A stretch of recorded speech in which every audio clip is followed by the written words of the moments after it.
Pagpalang araw sa inyong lahat. Welcome back to my mini vlog. For today's vlog,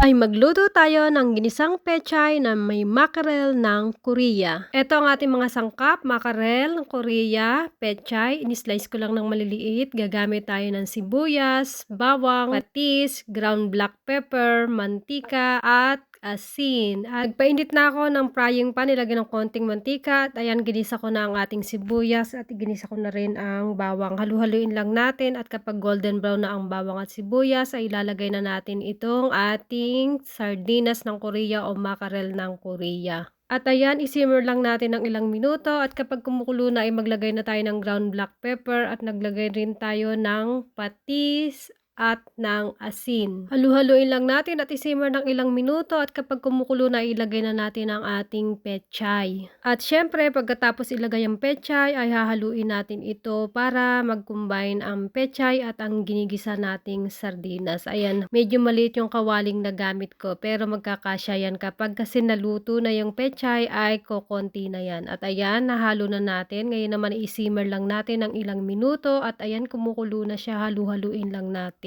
At tikman nyo na rin kung okay na sa inyong panlasa, at kapag okay na yan sa inyong panlasa ay i-off nyo ng stove at maglagay na sa isang serving bowl. Ito na ang ating ginisang pechay with mackerel. Thank you for watching. Till to my next video. Follow for more, like my video. Thank you. God bless.